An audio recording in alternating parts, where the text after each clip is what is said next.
My name is Matt Drumm, and I'm the principal timpanist with Symphony Tacoma.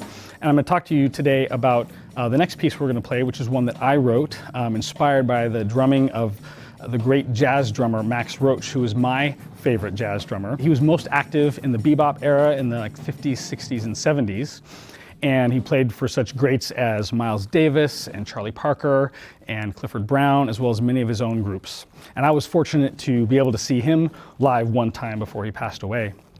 And one thing probably the thing I like most about his drumming is his soloing was very melodic, and it had shape and form, and it was just very interesting. It wasn't just the typical pyrotechnics that you often see in drum solos.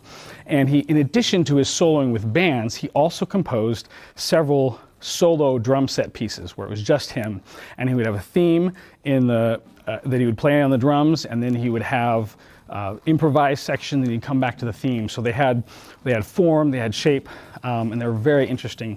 And so this inspired me to write this piece based on that drumming. And so there are two movements that we're going to do today. The first one is called Sassy Scherzo, and that I've taken 3 of Max's solos and put them in here. The first one is called Sassy Max, and it's interesting because it's in odd time signature. So that starts off in 5/8, so there's a couple bars of 5/8, and then it goes to 3/4, and then it repeats this theme several times.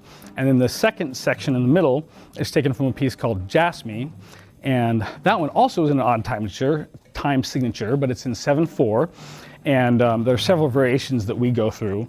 And then in addition, there's a short little snippet from a piece called Billy the Kid, which kind of interrupts the Sassy Scherzo or the Sassy Max theme at the very end, and you'll hear that there's a little triplet thing that happens as well.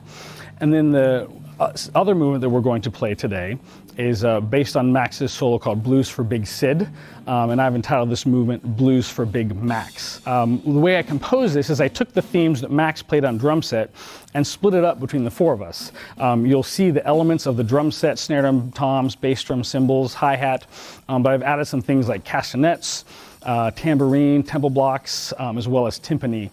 And so we've split these themes up amongst us, but I've done it in different ways. So sometimes you hear different sounds, different colors, sometimes it's loud, sometimes it's soft. And in addition to these, there's a section in the middle of each movement for each of us to solo. And unlike Max's solos, which would be improvised, I've written these out, but the idea is that they're supposed to sound improvised. And probably my favorite movement or moment in these pieces is the climax of the Blues for Big Max, where it all sounds like we're soloing at the same time, and it comes to this like controlled chaos sort of climax and builds, and then comes back into the theme again at the end. So here is my tribute to the late great Max Roach.